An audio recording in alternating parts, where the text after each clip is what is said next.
একটা গিনিপিগ কেনা যতটা সহজ, তাকে সুস্থভাবে বাঁচিয়ে রাখা ঠিক ততটাই চ্যালেঞ্জিং। যদি আপনি এই বিশেষ তথ্যটি না জানেন, গিনিপিগ একমাত্র প্রাণী যারা নিজেদের শরীরে ভিটামিন সি তৈরি করতে পারে না। এই একটি ছোট্ট তথ্যের অভাবে অনেক শৌখিন পালক তাদের আদরের পোষা প্রাণীকে হারিয়ে ফেলে।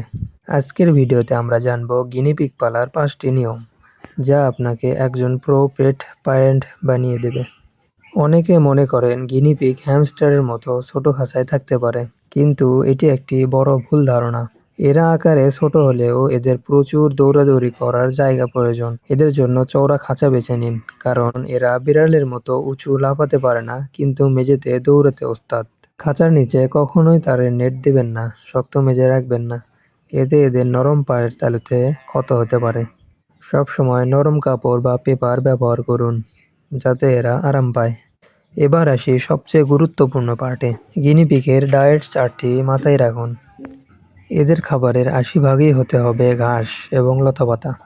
এটি এদের হজম প্রক্রিয়া ঠিক রাখে এবং দাঁত অতিরিক্ত বড় হতে বাধা দেয়। এর পাশাপাশি প্রতিদিন তাজা লাল ক্যাপসিকাম, ধনেপাতা বা ব্রকলি দিন, কারণ এতে আছে সেই জীবনদায়ী ভিটামিন সি, যা এদের বেঁচে থাকার জন্য বাধ্যতামূলক। এবং সবসময় পরিষ্কার খাবার এবং ওদের থাকার জায়গা সবসময় পরিষ্কার রাখুন। গিনিপিগ কিন্তু প্রচণ্ড সামাজিক প্রাণী। এরা একা থাকতে একদম পছন্দ করে না। সঙ্গী ছাড়া এরা ডিপ্রেশনে ভুগে মারাও যেতে পারে। তাই সবসময় অন্তত একজোড়া গিনিপিগ একসাথে পালার চেষ্টা করুন।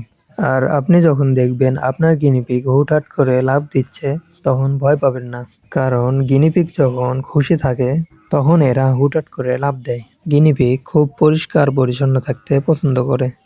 এরা বিড়ালের মতো নিজেরাই নিজেদের পরিষ্কার রাখে। তবে পশম ভালো রাখতে সপ্তাহে অন্তত একবার ব্রাশ করে দেওয়া জরুরি। খেয়াল রাখবেন এদের যেন কোনোভাবেই সরাসরি এসির বাতাস বা প্রচণ্ড ঠান্ডা না লাগে, কারণ ছোট একটা সর্দিও এদের মারাত্মক ক্ষতি হতে পারে।